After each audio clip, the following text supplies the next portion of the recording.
Gente, o governo de Minas deu sinal verde para o início dos estudos das mudanças indicadas pela empresa responsável pelo metrô de Belo Horizonte no projeto da linha 2, que vai ligar o Barreiro ao Calafate. Para falar um pouco mais sobre as alterações, o Central 98 recebe Pedro Bruno, secretário de Estado de Infraestrutura e Mobilidade. Bom dia, secretário. Seja bem-vindo ao Central 98.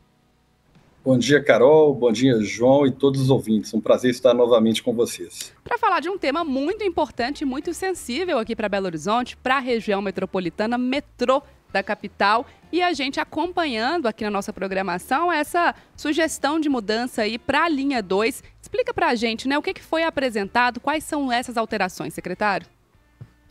Carol, bom dia. A gente está muito otimista com a expansão do metrô de Belo Horizonte, né, obra aguardada há décadas aí por nós, belo-horizontinos, por todos os mineiros aqui da região metropolitana, e que agora se torna realidade. Então a gente já está na fase, né, de reforma das estações, né, e no que você se refere à linha 2, a linha 2 ela tem 10,5 km de extensão, né, e a autorização que a gente deu agora para a concessionária é que no quilômetro final, né, por ter uma compatibilização com o pátio da MRS, né, da MRS Logística, Concessão Ferroviária Federal.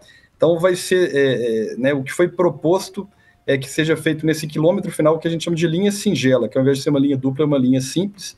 A gente está numa fase ainda agora preliminar, né, de apresentação dos projetos funcionais, e a gente então autorizou a concessionária, né, a partir de até um trabalho técnico que foi feito pela concessionária em conjunto com a MRS de compatibilização dessa linha, que ela desse prosseguimento a esse trabalho, com previsão, né, de apresentar os projetos até o final do ano para a nossa validação. O que é condição, o que é importante deixar claro para o nosso ouvinte?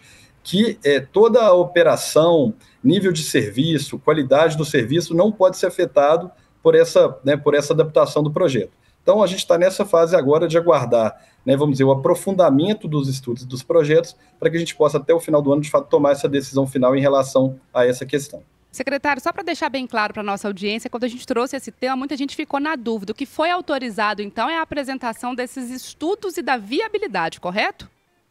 Exatamente. É importante deixar claro, né, isso já estava previsto desde lá do momento de estudos que começa lá em 2019, né, que tinha que ter essa compatibilização com o pátio da MRS, né? Isso é uma cláusula do contrato assinado pelo metrô conosco em março do ano passado, também uma cláusula do contrato da renovação do contrato da MRS assinado entre a MRS e a Agência Nacional de Transportes Terrestres, e agora a gente está dando cumprimento ao contrato, né? Então, foram apresentados nesse primeiro momento, né, essa solução de engenharia que atende aos requisitos do contrato, mas que precisa ser aprofundada a nível de projeto executivo, o que esperamos que aconteça de agora até o final do ano. Sem nenhum impacto para a população, a linha 2 está mais do que preservada, a gente espera que muito em breve a gente inicie as obras da linha 2, é importante também dizer para o nosso ouvinte que a gente está, vamos dizer, na reta final do licenciamento ambiental, com previsão de início das obras da linha 2 em setembro desse ano, e eventualmente podemos até antecipar um pouquinho esse prazo.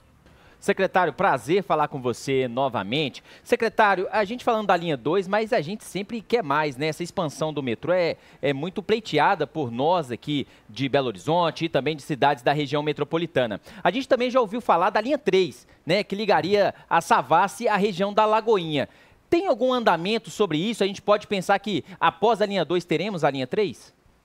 Ô, João, não queremos parar aqui na linha 2, queremos seguir adiante, né, temos até uma expectativa, porque o Estado de Minas Gerais, né, propôs, junto ao governo federal, no âmbito do PAC Mobilidade, investimentos para a expansão da linha 2 até o viaduto Beatriz em Contagem. A gente foi, inclusive, algumas vezes a Brasília, eu, juntamente com a prefeita Marília de Contagem, né, tem a vinda agora do presidente Lula aqui no final da semana, então, quem sabe não podemos ter um anúncio aí, né, relevante para a Contagem, para os Estados Unidos, que é a expansão da linha 2, que foi um pleito que o Estado fez junto ao governo federal. E também pleiteamos a linha 3, né, seria a nossa linha subterrânea, como você colocou bem.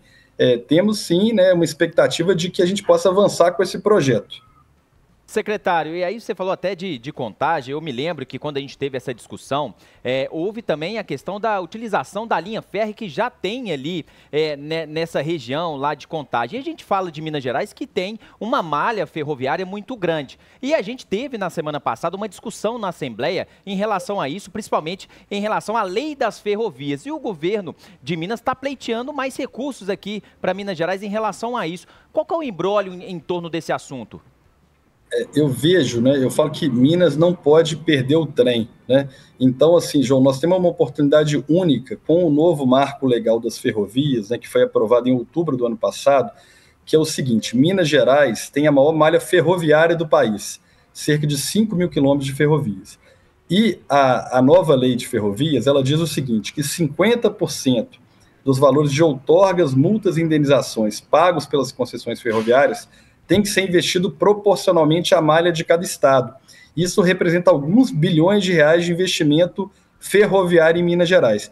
E aí, quando a gente conecta isso até com a sua pergunta anterior da linha 3, né, vale dizer o seguinte, que os recursos que viabilizaram agora, né, a expansão da linha 1 e a construção da linha 2, parte desses recursos vieram do governo do estado de Minas Gerais, parte desses recursos vieram do governo federal por meio de outorgas ferroviárias. Então, a gente vislumbra novamente a possibilidade, né, a partir desses recursos que vão ter que ser alocados em Minas Gerais, de fazer investimentos ferroviários importantes no nosso estado, inclusive, quem sabe, contemplar a própria linha 3 também do metrô de Belo Horizonte. Então, é nisso que a gente está trabalhando, é nesse ponto que essa audiência que tivemos na Assembleia na semana passada foi fundamental, e contar com, né, toda a mobilização da nossa sociedade civil, né, da nossa bancada estadual, da nossa bancada federal, para assegurar, de fato, a criação, né, de uma conta Ferrovias Minas Gerais, para que o recurso que for pago, né, por essas concessões ferroviárias possa ser, vamos dizer, carimbado para ser investido em Minas Gerais, é o nosso pleito principal nesse momento junto ao governo federal. E secretário, só para a gente trazer para o nosso ouvinte aqui, quais são as melhorias, né, que a gente pode ter nas ferrovias aqui de Minas? Seria mais para o transporte aí de alguns produtos, né, do minério, que a gente já tem aqui em Minas, ou também a gente pode até pensar na expansão do turismo? João, eu vejo-se muita oportunidade tanto para o transporte de cargas como para o transporte de passageiro. Só para dar um dado aqui para o nosso ouvinte, né? Hoje, vamos dizer, de todo o fluxo de transporte de carga do estado, 43% é via ferrovia. Aí a gente fala, pô, então até é muito a participação de ferrovia, né? Mas se eu desconsidero o minério de ferro, né, cai para 7%. Então, quer dizer, a gente ainda tem um grande potencial, né, de alavancar o transporte de carga através das nossas ferrovias. O que falta para isso? Falta investir, né, em novos ramais ferroviários. Então, dou um exemplo. Por exemplo, no noroeste de Minas, que é a nossa fronteira, né, a nossa nova fronteira de expansão agrícola, tem uma grande demanda por um tramo, né, que é ligar Unai a Pirapora. Isso teria um impacto significativo para o escoamento da produção de grãos do noroeste mineiro, conectando com a malha da própria ferrovia Centro-Atlântica, né? Na linha de transporte de passageiros, a gente também tem um potencial aqui de várias linhas, né, que estão hoje desativadas e com investimentos, né, poderiam ser retomadas também. E aí eu conecto isso com um trabalho que a gente vem fazendo desde o ano passado, que é o PELT. O PELT é o Plano Estadual de Logística de Transporte. O que é isso, né? A gente não consegue pensar em ferrovia a curto prazo, né? A gente tem que ter uma visão de 10, 15, 20, 30 anos para frente. E aí o PELT, que está em andamento agora, rodando todo o estado aí em workshops também, com a mobilização de todos os setores da nossa economia, justamente ele vai derivar para a gente quais são os principais projetos, né, de infraestrutura do nosso estado, né, e particularmente de ferrovia. E aí a gente vai buscar, de um lado, o recurso que vem agora dessas outorgas, de outro, né, o PELT, que vai nos dar a priorização de projeto, e com a nossa capacidade de engajamento e articulação, buscar, então, né, tornar esses projetos realidade. Essa é a nossa visão para o setor ferroviário em Minas Gerais. Central 98, segunda edição, recebendo Pedro Bruno, secretário de Estado de Infraestrutura e Mobilidade, falando com a gente sobre o metrô que liga Belo Horizonte à Contagem. Secretário, uma dúvida do nosso ouvinte, o Vitor, perguntando sobre o prazo de entrega da construção da linha 2. Ele pergunta se essa alteração, caso ela seja aprovada, se ela vai adiantar a entrega ou se vai atrasar, porque isso exige agora um prazo de estudo, né, para avaliar a mudança, a colocação ali da linha singela no lugar da linha dupla, mas em contrapartida, talvez a linha singela fosse uma obra mais rápida do que a proposta anterior. Como é que fica isso? Já tem um planejamento? Exatamente, Carol. Excelente pergunta do nosso ouvinte. De fato, né, esse quilômetro final via linha singela, ele é uma obra de engenharia mais simples, né, porque se a gente tiver que fazer a linha dupla lá, implica em ter um processo de desapropriação que acabaria tendo um custo maior e um prazo maior. Hoje a gente trabalha, qual que é o cronograma do Estado? E nós estamos em dia com o nosso cronograma. É iniciar as obras da linha 2 agora em setembro, né, de 24, né, e com a previsão de conclusão, né, até o final de 27, e entrada em operação no primeiro semestre de 28. Então, né, obra ferroviária, né, nós temos as linhas, temos as estações da linha 2, tudo isso vai sendo concluído e vai sendo entregue, né, de maneira, vamos dizer, paulatina. Mas a conclusão de toda a linha 2, os 10,5 km de extensão, com as estações ferroviárias e com a operação, a gente está prevendo, o nosso cronograma hoje é para o primeiro semestre de 28, tá certo? Tá aí a gente, então, falando sobre essas ampliações, linha 2, linha 3 do metrô de Belo Horizonte, recebendo Pedro Bruno, secretário de Estado de Infraestrutura e Mobilidade, batendo um papo com a gente, tirando dúvidas também da nossa audiência. Secretário, muito obrigada por esse tempinho para conversar com a gente aqui no Central 98, segunda edição. Agradeço a vocês aí, Carol, João, e sempre um prazer estar com vocês. Parabéns pelo programa. Obrigada, bom trabalho, bom dia. Bom dia.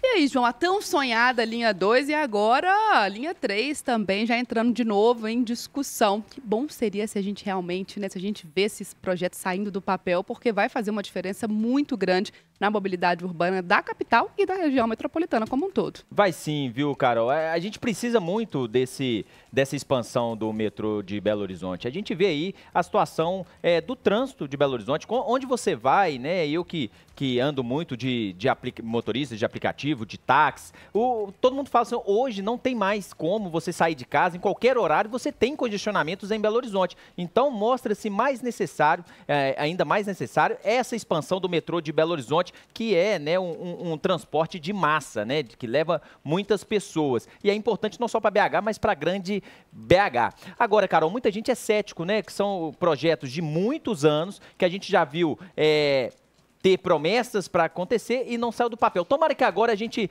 esteja no caminho certo ou nos trilhos certos, viu, Carol? E a gente consiga essa expansão com essa aliança aí do governo de Minas, com o governo federal aí liberando recursos e também, né, a gente não pode deixar de falar também dessa malha ferroviária do nosso estado, que também seria muito importante para a gente fazer esse transporte de cargas. A gente que fala muito da 040, tá, Carol? Rapidinho, só para linkar os assuntos, a gente tem ali uma discussão para retirada de carretas da BR-040. Talvez seja aí uma solução para a gente evitar os acidentes que envolvem carretas que carregam minério na BR-040, por exemplo. Então, vamos torcer, né, com muita fé, né, Carol? Muita fé, porque muita gente é cética em relação a isso, mas tomara que saia do papel.